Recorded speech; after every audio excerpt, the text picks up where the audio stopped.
오늘 시편 76편 말씀을 통하여서 하나님의 귀한 음성 듣겠습니다.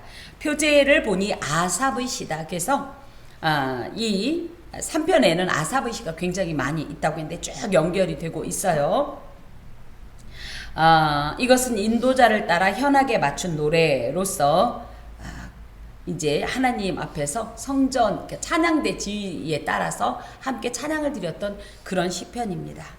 특별히 이 내용은 하나님께서 이스라엘을 아수르의 위협에서 구원해서 승리하게 하신 이 사실을 인하여 아삽 자손이 하나님을 찬양한 찬양 시편이 되겠습니다.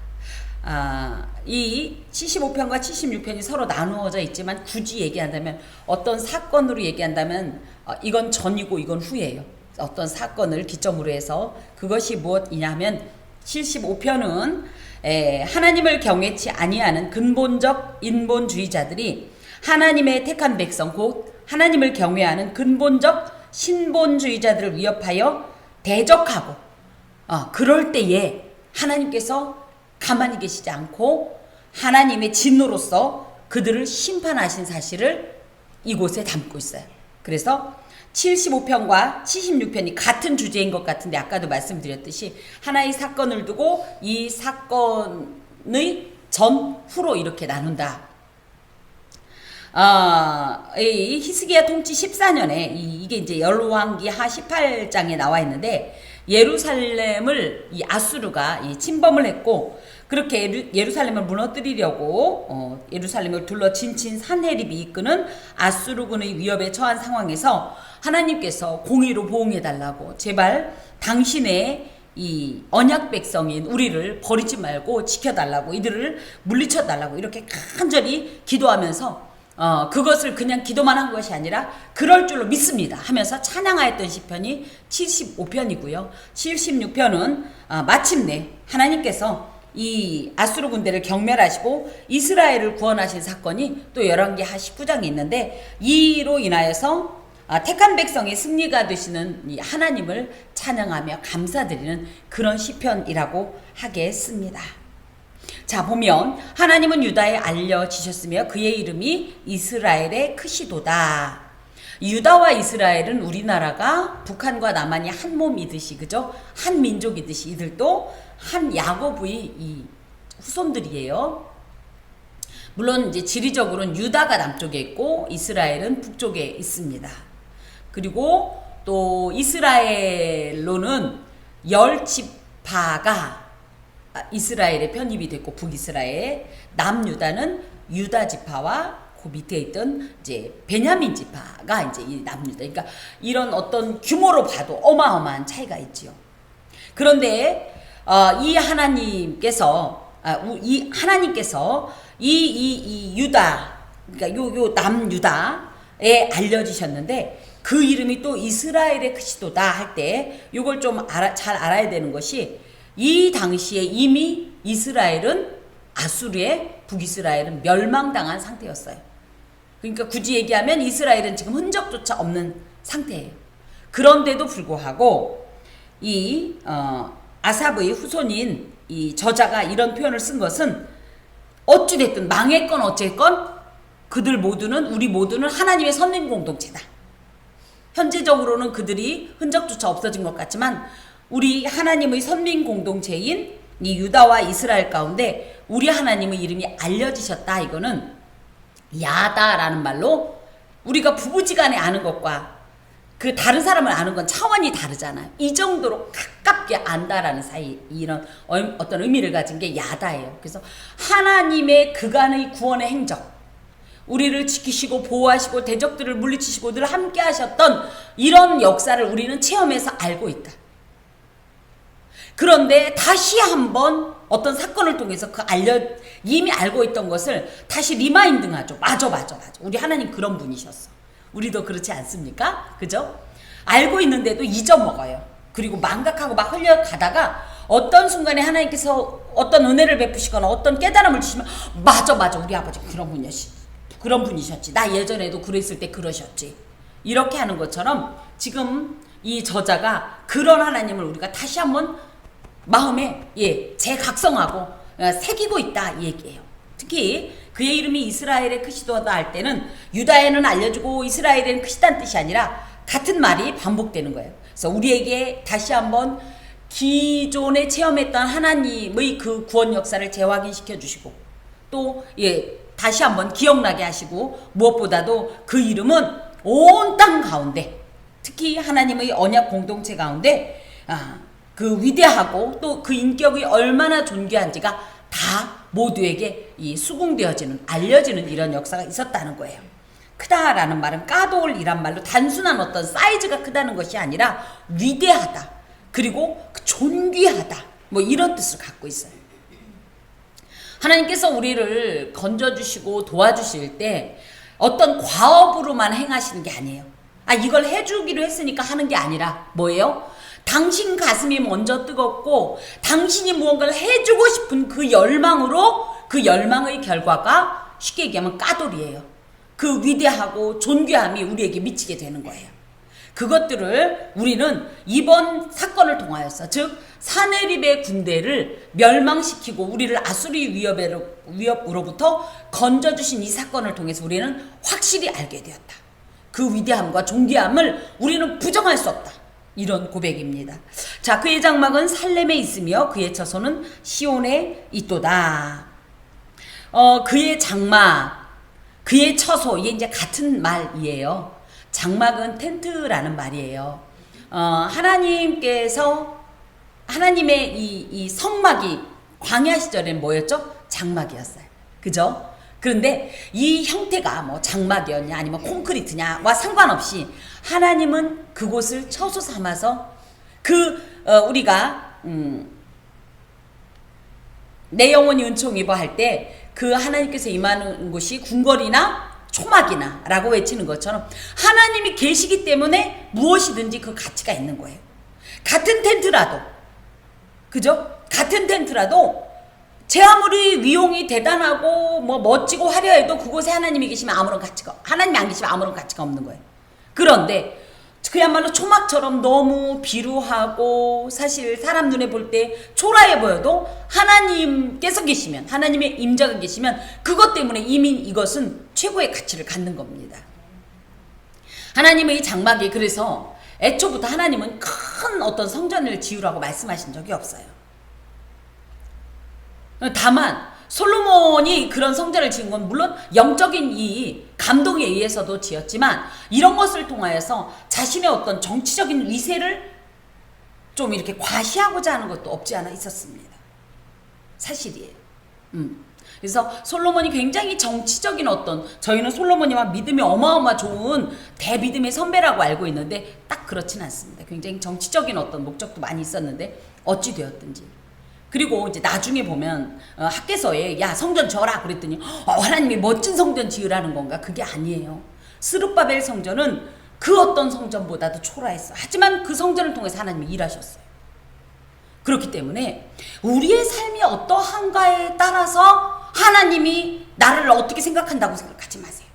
내가 어떤 모습에서 약하고 부족하고 그죠? 당연히 우리는 완전할 수 없어요. 이런 부분에서 나는 부족해. 난 이런 분이 남들보다 없어. 그런 거로 위축되지 마세요. 하나님은 초막이나 궁궐이나 내 주 예수 계신 곳이 하늘나라. 우리의 모습 그대로 우리의 모습이 어떠하든지 그 형편이 어떠하든지에 상관없이 당신을 바라보고 사모하는 그 마음을 처소 삼아 계신 겁니다. 그것이 이제 굳이 장막이라는 표현을 통해서 사실 이 당시는요 그래도 이 솔로몬 성전이 있었어요. 그러면 그 하나님이 이 솔로몬 성전에 계시며 이렇게 나와야 되잖아요. 근데 굳이 이렇게 장막이라고 표현하는 것은 하나님의 어떤 이 임재, 하나님의 어떤 보좌는 사람의 눈으로 판단할 수 없는 것이다. 오히려 사람이 화려하고 사람 눈에 볼 땐 그럴듯한 그곳엔 오히려 하나님이 함께하지 않을 수도 있어요. 오히려 그래서 가난한 자가 복이 있는 거예요. 그거를 굳이 마태복음에서는 심령이 가난하다 이랬지만 워낙은 가난한 자가 복이 있어요. 무슨 얘기냐? 나의 어떤 화려함과 나의 있음으로 인해서 하나님이 내 삶을 차지하는 비중이 약해지는 건 오히려 복이 아니에요. 내가 가난하기 때문에 무엇으로든지 마음만 가난한 것이 아니라 사실은 몸도 가난할 수 있어요. 병들잖아요. 그죠? 경제적으로도 가난할 수 있어요. 사회적으로 가난할 수 있어요. 얼마든지 가난할 수 있는 이런 상황인데 이 가난이 알고 보면 하나님 안에서 뭐하다 복되다. 이 가난 때문에 더 하나님을 의지하거든요. 부유한 자는 다 채우느라고 하나님을 끼어들일 공간이 없어요. 근데 가난한 자는 뭐예요? 너무 결핍되었으니까 그곳이 다 하나님으로 채워지는 거예요. 제가 이번에 사실 명절에 마음이 많이 가난했어요. 뭐 돈 가난한 건 늘 있었던 거니까 충격도 안 받는데 마음이 많이 가난했어요. 만약에 제가 이런 가난함이 없었더라면 이 긴 명절을 어떻게 보낼까 막 닐리리야 날라리 막 이런 마음이었을 텐데 마음이 가난하니까 어디로 갔냐면 이제 하나님 품으로 가는 거죠. 이제 가까우니까 이제 소위 말하는 친정교회로 이제 가서 아예 베개도 다 갖고 가가지고 누웠다 일어났다 울다 코 풀다 커피 마시다 피아노 치고 놀다 책 읽다 그다 또 생각하면 그런데요 막 이랬다. 남들이 보면 무슨 모노드라마 찍는. 근데 그 가난함 때문에 오히려 극복이 되고 회복이 되고 은혜가 되고 새 힘이 나는 거예요. 가난한 걸 두려워하지 마세요. 가난했다고 염려하지 마세요. 위축되지 마세요. 오히려 이 가난함 때문에 하나님께서도 우리를 불쌍히 여길 뿐만 아니라 우리 또한 하나님께로 더 가까이 가게 되어 있다는 것입니다. 그것 때문에 하나님이 가난한 자가 복이 있다고 말씀하신 거예요. 특히 이제 살렘이라는 말은 예루살렘을 의미합니다. 이 예루살렘은요 원래 이름이 살렘인데 이제 예루라는 말이 뭐냐면 이르 도시 성읍이란 뜻이에요. 이 살렘은 뭐냐면 우리 살렘 왕 멜기세덱을 기억하십니까? 11조 그 아브라함이 11조를 드렸던 그 살렘 왕 멜기세덱이 다스렸던 나라가 이 살렘이에요. 이 살렘은 샬라임 그래서 워낙 원 발음으로는 이르샬라임 이게 예루살렘이에요. 그게 어찌됐든 이곳에 뭐가 있었어요? 성전이 있었잖아요. 또 이 시온은요 다윗이 이곳을 점령하고 여부스가 다스리던 이 성을 점령하고 이제 어떻게 보면 붙인 이름이 시온이에요. 그래서 이곳에 우리 하나님이 계신 것만 해도 이미 우리는 뭐 했다? 이겼다. 우린 절대 눌리지 않는다. 이런 표현입니다. 하나님이 우리 안에 계시기만 해도 계신 것만 해도 충분하다. 우린 이미 이겼다. 완전하다. 예, 새 힘을 얻을 수 있다. 이런 표현입니다. 거기에는 그가 화살과 방패와 칼과 전쟁을 없이 하셨도다 셀라. 거기에서. 근데 여기에선 거기에서 이렇게 되어 있는데 원어상은 뭐냐면 그 가는 길 중에서 이런 뜻이에요. 그러니까 아수르가 예루살렘을 함락시키려고 막 지금 위협하고 있는 이 상황에서 하나님은 이들이 예루살렘에 미쳐 다다르기 전에 어떻게 하셨다? 그들이 자랑하던 화살과 방패와 칼, 그들이 가지고 왔던 이 수많은 전쟁의 무기들을 다 어떻게 했다? 없이 하셨다. 그래서 전쟁이 아예 일어나지 못하게 하셨다.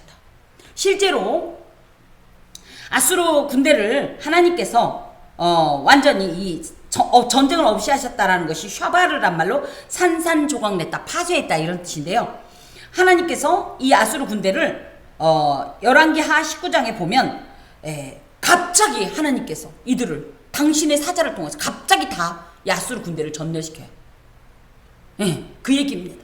그래서 이스라엘은 아무것도 한 게 없어요. 굳이 얘기하면 이스라엘은 특히 뭘 한 게 없어요. 그냥 하나님께서 이 모든 전쟁을 갑자기 끝내버리셨다는 거예요. 주는 약탈한 산에서 영화로우시며 존귀하시도다. 이 표현에는 주는 약탈한 산이라는 것이 메하르레 타레프라는 말로, 메하르레라는 말은 뭐뭐보다 더란 뜻이고요. 이 타레프라는 말은 전리품이란 뜻인데요. 이게 이제 두 가지로 이렇게 해석이 될 수가 있어요. 한 가지는 약탈한 산들보다, 약탈할 산들보다 더 위대하시도다, 더 영화로우시다, 이렇게 표현할 수도 있고, 하나는 약탈한 산보다 더 영화로우시고 존귀하시도다, 이렇게 두 가지로 해석될 수가 있는데, 약탈할 산들보다 더라는 것은 아수르가 그간 약탈을 일삼으면서 산들처럼 교만해가지고 우뚝 서 있었어요. 그런데 하나님께서 어떻게 했냐? 이들의 파괴적이고 공격적이며 대단한 어떤 위용보다 아수르가 제 아무리 강대국이라고 해도 그 자랑하는 그것보다 훨씬 더 우리 하나님이 영화롭고 존귀하시도다. 이런 뜻이고요. 또 다른 표현으로는 약탈한 산보다 더라는 것은 아수르가 여러 나라들로부터 이 전리품을 다 빼앗아 갖고 산들처럼 쌓아놨다는 거예요. 산보다 더 많이. 그런데 우리 하나님은 어떻다? 제 아무리 전리품으로 자신을 치장하고 해도 우리 하나님의 영화로움과 존귀하심에는 따라잡힐, 미칠 수가 없다. 이런 표현입니다. 영화롭다라는 말은 오르라는 말은 빛이란 뜻이에요. 빛. 빛나다, 빛. 반짝반짝하다. 그래서 하나님의 영광과 존귀와 능력이 인간의 눈으로 바라보기에 너무나도 눈부셔 도저히 바라볼 수 없을 정도로 그렇게 찬란하다. 이런 뜻입니다. 이런 표현이 신약에 어디에 나와 있어요? 예수님께서 변화산상에 가셨을 때 그 옷이 어떻게 됐어요? 이 오르, 빛처럼 변해버리면서 하얘졌죠. 이게 사실은 하얘졌다라는 표현보단 빛이 어때요? 약간 푸르스름하지 않나요? 특히 새벽빛 같은 경우는 약간 푸르스름해요. 그러니까 저희 어렸을 때 교복 입을 때 하얀색 입었잖아요. 그때 언니들이 팁을 줬어요. 뭐라고? 맞아. 그죠? 우리 김 집사님은 막둥이라 곱게 자라갖고 본인이 이거 교복을 안 빨았어. 제가 그걸 알아요. 근데 그때 그랬어요. 교복을 빨고 그러면 저희가 아무리 깨끗이 빨아도 약간 누르스름해질 수 있는데 그런 교복을 어떻게 하면 더 하얗게 만들 수 있냐? 잉크 한 방울만 살짝 떨어뜨리면 그걸로 탁 물들면서 파란색으로 변하면서 오히려 더 하얘진다. 맞죠? 그런 얘기, 저도 이제 그런 얘기를 들었었어요. 이런 것처럼 하나님의 빛이, 예수님의 옷이 하얘다라는 것은 그 빛 때문에, 그 존귀함 때문에, 그 찬란함 때문에 눈이 부시다는, 하나님은 제 아무리 세상에서 누군가가 높고 강하고 많이 가졌다고 자랑을 해도 이들보다 훨씬 더 위대하고 영화로워서 사람들이 그 영화로움에 감히 비길 수가 없는 그런 존재다. 이런 고백이고요. 존귀하다라는 표현은 아디르라는 말로 위대하다, 권능 있다 이런 뜻으로 하나님께서 이 행하신 이적과 기사는 이 약탈을 일삼는 나라 와수르보다 훨씬 더 위대하고 훨씬 더 강하고 훨씬 더 완전하다는 뜻을 갖고 있어요. 그래서 이런 표현을 통해서 지금 어떻다? 하나님이 그 교만했던 세계 최강국이라고 할 수 있는 아수르의 모든 것을 그야말로 코를 납작하게 누르고 하나님만이 영화로우시고 존귀하심을 이스라엘 백성들에게 보여주셨다. 그것 때문에 이스라엘에게는 어떻다? 우리 하나님 위대한 분이십니다. 우리 하나님은 전능자이십니다. 우리 하나님은 존귀하신 분이십니다. 그 하나님 우리는 체험하여 알고 있습니다. 이런 고백에 다다르도록 해주셨다. 이런 말이에요. 마음이 강한 자도 가진 것을 빼앗기고 잠에 빠질 것이며 장사들도 모두 그들에게 도움을 줄 손을 만날 수 없다. 마음이 강하다는 것은 마음이 이 심령이 강하다 이런 뜻이 아니라 교만하다는 뜻이에요. 마음이 강하니까 어떻게 해요? 잘 안 열려요. 무너지지도 않아요. 녹지도 않아요. 이런 뜻이에요.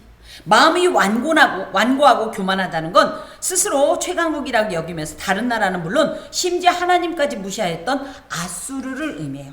이 아수르가 그동안 얼마나 교만했는데 그 교만했던 아수르가 가진 것을 빼앗기고 이것은 그러니까 하나님이 빼앗았다라는 게 아니라 사실은 원어상은 자기가 자기의 것을 약탈당했다 이런 말이에요.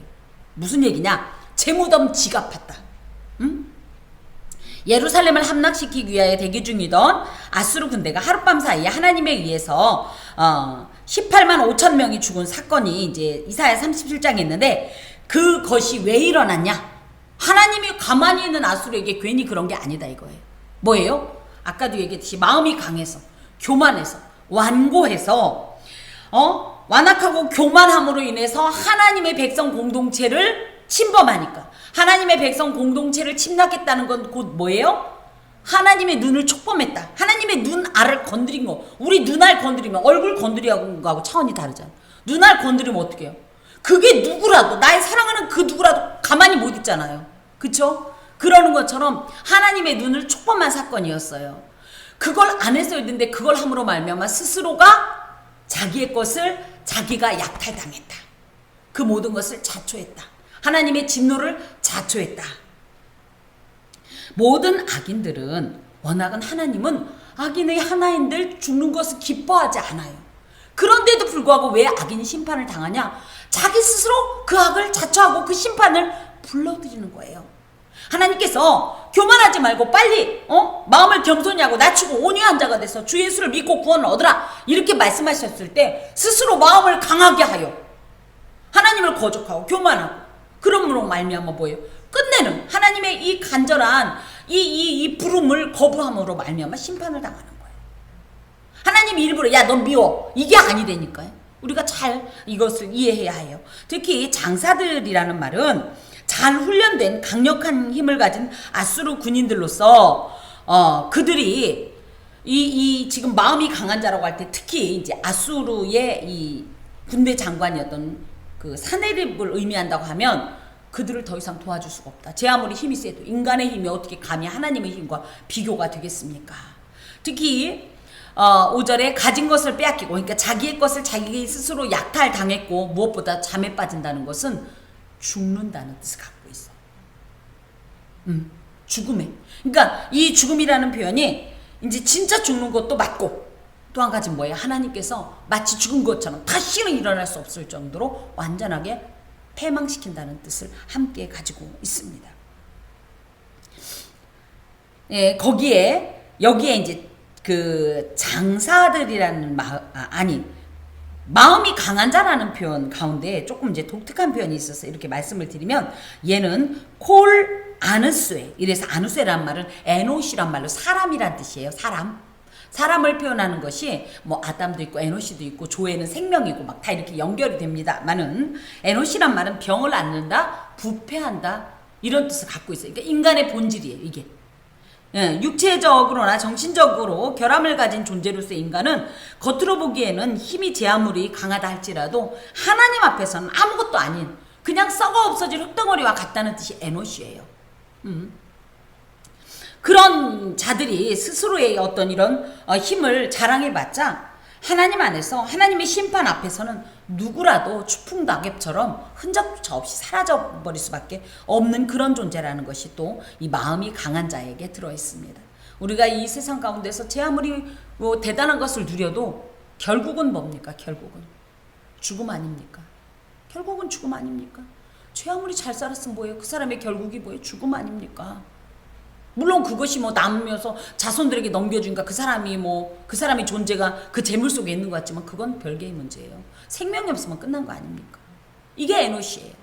어디서 이 잠깐의 그 힘을 가지고 자랑하면서 하나님 앞에서 대적할 수가 있겠습니까? 영원하신 하나님 앞에.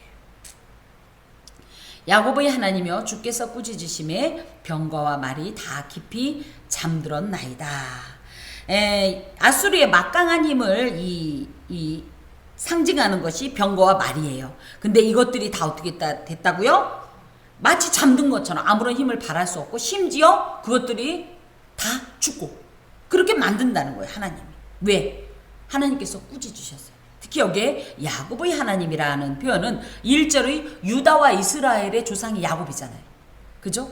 이 야곱과 이 언약을 맺으셨던 하나님께서 그의 이 후손에게 복을 주시기로 하셨고, 그의 후손이 순종할 때 영원히 이들과 함께 하시고 이들을 지켜주시기로 약속하셨던 이 언약의 하나님께서 이들이 비록 지금 의롭지 못해도, 그래도 아무리 잘못했어도 내 새끼 아니에요? 그죠? 뭐 잘못하면 남이 새끼고 잘하면 내 새끼입니까? 아니잖아요. 설령 내 자녀가 잘못했으면 그것을 어떻게 해요? 훈계하고 징치는 하죠. 잘못했으면 매도 맞아야 되고, 그죠? 애들이 그토록 싫어하는 말 잔소리도 해야 되고. 그렇다고 버려요? 마찬가지예요. 하나님도 마찬가지. 사실 현재 이스라엘이 이런 어려움을 당했던 이유는 이들의 하나님 앞에 범죄함이에요. 언약을 배반한 행동들 때문이에요. 우상을 숭배하고 하나님을 제대로 섬기지 않고 그랬지만, 하나님이 그렇다고 해서 언약 관계를 자르진 않아요. 오히려 이런 징치를 통해서 다시 당신께로 회복시키시지. 이분이 누구다? 야곱의 하나님이에요. 이 하나님이 그들을 꾸짖으셨다라는 것은 그들을 책망하시고 심판하셨다는 말이에요. 왜? 당신의 사랑하는 자녀들에게, 이 백성 공동체에게 향한 것을 차라리 누가 우리의 자녀가 잘못했으면 내 손으로 혼낼지언정, 누가 내 자녀를 혼내면 어때요? 기분이 어때요? 나쁘죠. 그래서 그러죠. 예를 들어 우리 아이가 뭔 잘못했다 그러면 이웃집 아저씨가 이놈의 자식 어쩌고, 그럼 우리가 가서 뭐라 그래요? 더 때려주세요, 더 때려주세요, 이렇게 말해요. 어떻게 하죠? 아저씨 왜 내 새끼를 혼내도 내가 혼내요. 그러면서 뭐라 그래요? 무슨 손해를 입혔다. 그럼 우리가 어떻게 하죠? 그거 얼마예요? 내가 물어줄게요. 뭐 별거 갖고 애를 기를 죽여. 우리는 집에 가서 엄청 기 죽일 거면서 거기서 막 그러죠. 애를 가지고 왜 괜히 기를 죽여? 가자. 뭐 기 죽지 마. 엄마가 다 책임질 거야. 막 이렇게 얘기하는 거 아니겠어요? 예. 그래서 저는 하나님이 우리의 주님이시기도 하고 왕이시기도 하지만 아버지라는 말이, 그래서 저는 그렇게 좋아요. 하나님 아버지라는 건 뭐예요? 나는 그분의 자녀라는 뜻이에요. 그래서 하나님을 이해할 때 물론 나의 왕이시고 나의 주인이시고 하지만 나의 아버지라는 것 때문에 우리가 설령 범죄하고 부족해도 어떻게 해요? 우리가 아무리 잘못했어도 그죠? 다시 집으로 돌아가면 새로운 일이 시작되는 거예요. 그 은혜가 너무너무 귀하고 큽니다. 지금 그런 말씀이에요. 그러면서 이들이 설령 제 아무리 강한 병거와 말이 있다 할지라도 이 하나님의 전능하심 앞에 이들이 어떻게 반박할 수 있겠는가? 그냥 어떻게 한다? 그냥 꼼짝없이 당할 수밖에 없는 거예요. 더해서 아까도 얘기했지만 이런 모든 일 가운데 이스라엘은 한 일이 없어요. 그죠? 뭐 병거를 하나님이 10개 중에 8개 부수니까 나머지 2개는 내가 부숴라, 이런 것도 없어요. 너희는 가만히 있어. 주가 하나님 됨을 볼지어다. 하나님이 대장 되셔 나가시고 하나님이 모든 일은 해결하세요. 우리가 내가 이만큼 해줬으니까 나머지 네가 해봐, 이런 거 없어요. 18만을 내가 죽였으니까 네가 5,000명은 어떻게 해봐, 이런 거 없다니까요. 오히려 그러면서 뭐예요?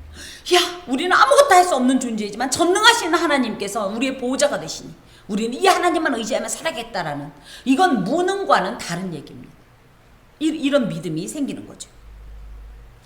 자, 주께서는 경외받으실 이시니 주께서 한번 노하실 때 누가 주의 목전에 서리이까. 경외받다라는 말은 여기에는 그냥 주께서는 경외받을 이시니 이렇게 되어 있지만 원어는 아타노라 아타 이렇게 되어 있어요. 아타라는 것은 아니는 나와 관계가 되고요. 아타는 아타 할 때 이 아는 너라는 뜻이에요. 그래서 주 예수 나의 당신이여 하는 그 당신이란 뜻이에요. 당신은 노라라는 말은 야레라는 말을 이제 원어로 쓰는데 야레는 뭐냐, 경외한다는 뜻이에요. 당신은 경외받으실 나의 유일한 주님이십니다. 요게 바로 주께서는 경외받을 이시니 아타 노라 야타 아타 이런 뜻이에요. 그래서 당신은 지존자요 절대자이면서 오직 경외받으실 분이신데, 요 아타라는 말에 그냥 주님은 해도 되는데 여기에는 주님이라고 되어 있지만 원어상은 당신이라는 뜻은 그만큼 주님과 나 사이가 나와 너라고 이야기할 정도로 가깝다는 뜻을 갖고 있어요. 이 위대하시고 절대적 지존자께서 이 경외받으시기에 합당하신 주님이 사실은 뭐다? 나랑 너무 친한 분이다. 이게 아타가 가지고 있는 의미입니다. 이 하나님께서 한번 노하시면 누가 주의 목전에 서리이까. 이렇게 나와 너무 친밀하니까 내가 내 속에 있는 얘기 다 하고 속상한 얘기 다 하고 막 궁금하면 물어보고 때로는 화도 내고. 저만 그러죠. 뭐 물어볼 수 있잖아요. 근데 물어볼 때 음성이 조금 높아질 수 있다. 이거 맞아요, 이럴 수. 저만 그러죠. 그렇지만 어찌됐든 이런 분이시요. 근데 그럴 때 어디다 대고 네 누나를 확 파버릴라. 하나님 그런 거 안 해요. 어떤 때는 이랬지. 그렇다고 네가 나한테 이럴 정도까지는 아니지 않냐? 막 이렇게 그렇긴 하죠. 뭐 이런 관계인데, 이런 하나님이 우리가 생각할 때는 너무 친하니까, 우리가 생각하는 하나님, 그냥 나랑 친한 내 속을 다 알아주고 나를 그냥 이뻐만 해주는 그런 하나님으로 알았는데 알고 보니까 이분은 누구냐면 그분이 한 번 노하시면 누가 주의 목전에 서리일까? 우리 주님 한 번 바라시면 세상에 그 어떤 것도 전혀 없네. 다 초계와 같이 지푸라기처럼 그냥 불사름을 당하는 그런 존재이신 하나님이 누구다? 아타, 나의 하나님, 나의 당신이다. 주께서 하늘에서 판결을 선포하심에 땅이 두려워 잠잠하였나니. 이 하늘에서 판결을 선포한다는 얘기는 하늘은 뭐예요? 우리 인간이 닿을 수 없는 어떤 초월적인 거리, 간극을 의미해요. 그럴 때 이 세상을 초월해 계시는 하나님만이 인간의 모든 어떤 상황을 완벽하게 아시고 그렇기 때문에 정확하게 판결을 내리시고 그 판단에 따라서 심판하시는 그런 분이라는 거예요. 그럴 때에 누가 하나님 앞에 이건 잘못됐다고 얘기할 수 있는가? 그 정도로 완전한 심판과 그러니까 판결과 심판을 내리시는 그런 분이라는 거예요. 땅이 두려워 잠잠했다라는 얘기는 모든 땅, 우리 하나님 무서워요? 물론 우리가 범죄한 인간으로서는 두렵지만 그렇다고 해서 하나님을 믿지 않고 하나님을 대적하던 악인들이 느끼는 그 두려움과는 달라요. 우리는. 그죠? 그럴 때에 이 말은, 이 땅이 두려워 잠잠했다라는 말은 하나님을 두려워하지 않던 모든 악인들을 말해요. 그들이 이제 당할 것은 뭐예요? 하나님의 진노와 영벌밖에 없기 때문에 그것 때문에 두려워서 하나님의 낯을 피하는, 이게 이제 계시록 6장에 되어 있는데, 그래서 뭐라 그래요? 막 제발 그 얼굴을 나한테 비추지 말라. 우리는 그 얼굴 보고 싶은데. 예. 자, 9절에 곧 하나님이 땅의 모든 온유한 자를 구원하시려고 심판하러 일어나신 때에로다. 그래서 땅의 모든 온유한 자는 8절의 이 땅과 다른 존재예요. 같은 땅에 있어도 이 땅에 하나님이 땅의 모든 온유한 자를 구원하시려고 할 때 이 하나님의 구원을 받을 자는 누구예요? 환난을 당하면서도 그냥 잠잠함 속에서 하나님만 바라면서 그냥 하나님만 구하면서 하나님만 찾으면서 하나님만 의지하면서 환난이나 어려움 속에서도 하나님을 원망하거나 불평하지 않고 겸손하게 하나님만을 의지하는 이런 신앙의 인내심을 가진 자들을 하나님은 구원하신다는 거예요. 하나님이 이 종말의 날을 주시는 이유가 뭐예요? 이놈의 세상 다 때려 부시고 불살라버리고 끝장내자. 이거는 악인들이 생각하는, 그래서 왜 말세를 지 맘대로 어쩌고 할지 모르지만 그게 아니에요. 뭐예요? 의인들이 이 상황을 견디기가 너무 힘들어지는 거예요. 우리 그렇지 않나요? 신앙, 지금 우리가 보이지 않지만 점점 신앙적 압박이 있습니다. 못 믿게 하는 게 문제가 아니에요. 점점 이 세상의 문화와 이 가치관과 어떤 관점들이 신앙을 자꾸만 멀어지게 만드는, 근데 우리도 모르게 그 세상에서 사니까 어떻게 돼요? 자꾸 그거를 따라가게 되고 우리도 모르게 동화가 되고 있어요. 그래서 어떻게 해요? 원래는 하나님을 전심으로 신앙했던 이 믿음이 자꾸만 붕괴될 위험이 있으니까 그날에 오히려 그런 날들을 감하시려고 하나님께서 더욱더 종말의 날을 재촉하시는 거거든요.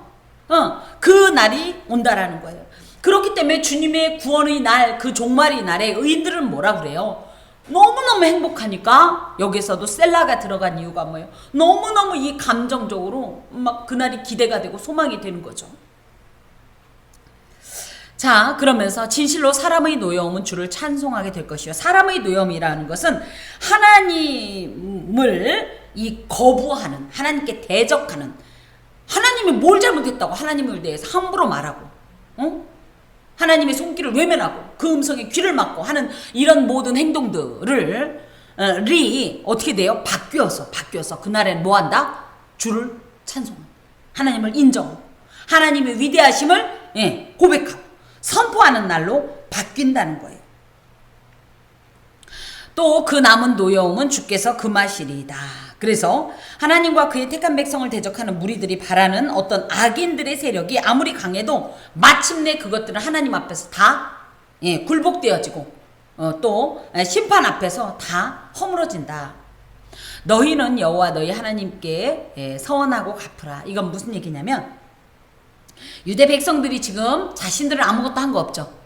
하나님의 특별하신 은총으로 인해서 아수르 군대의 위협에서 구원을 받았는데 이것을 기억하지 못하고 이 은혜를 망각하여서 오히려 방자히 행하고, 근데 이 일이 어떻게 있었어요? 히스기야가 그렇게 교만히 행했어요. 그래서 어떻게 해요?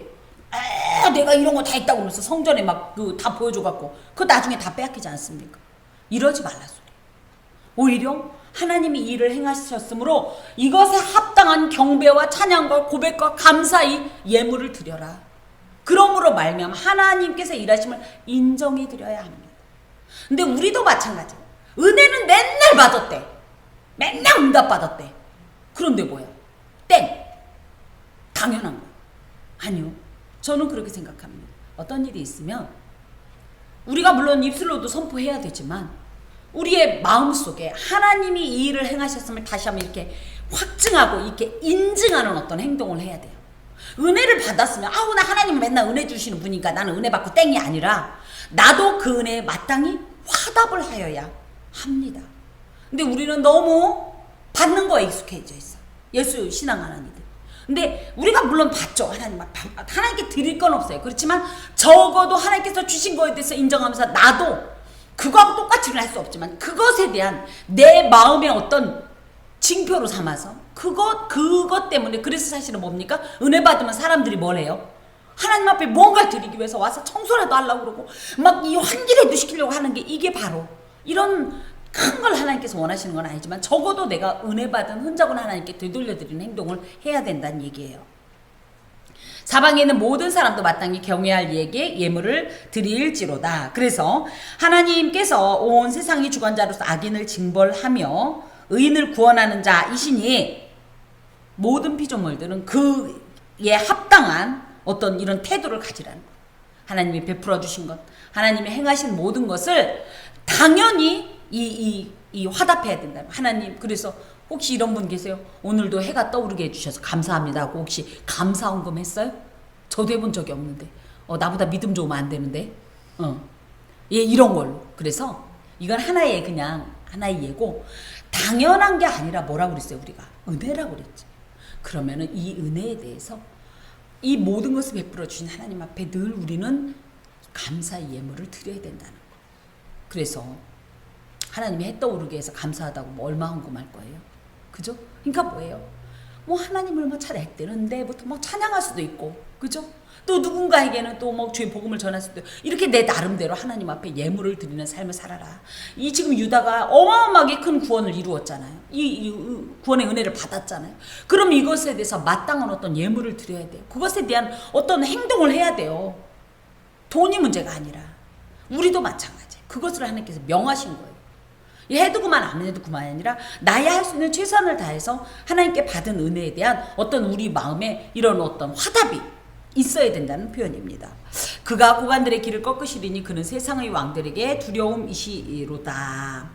그래서 하나님을 대적하여 그의 택한 백성들을 압제하는 자들이 하나님의 징벌을 당해서 멸망할 것이다. 고관들이 뭡니까? 제 아무리 높고 잘난 척해도 하나님은 뭐예요? 그의 백성들을 압제하고 괴롭힌다면 가만히 있지 않고, 아까도 말씀드렸듯이 제 아무리 높은 사람이라도 내 자녀를 괴롭히는데 누가 가만히 있을 수 있겠습니까? 특히 나는 힘도 있는데. 그렇다고 우리 하나님이 치우치는 분은 아니지만 공의롭게 판단한다는 거예요. 그 악에 대해서. 그 악이 이미 악을 자초한 거예요. 그러니 그것으로 인해서 꺾임을 당하시는 거죠.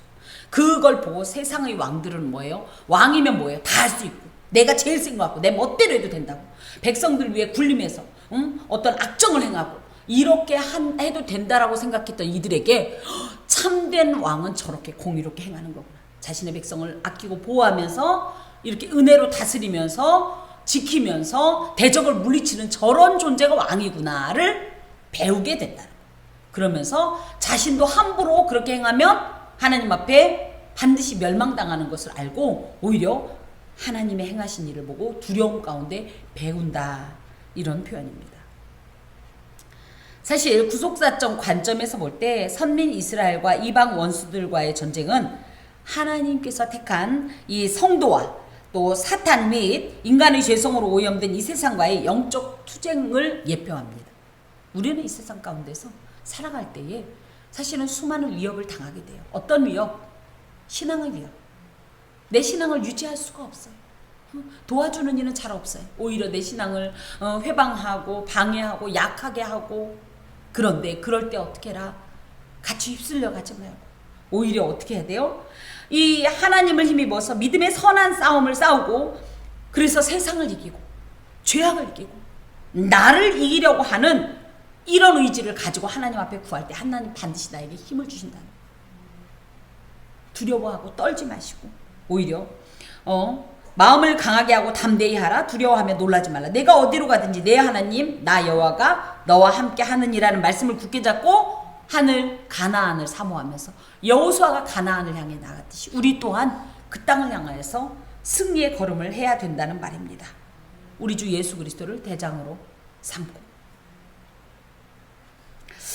어떤 수많은 역경과 환난, 시험 중에도 우리는 하나님을 바라보면서 중요한 건 뭐예요?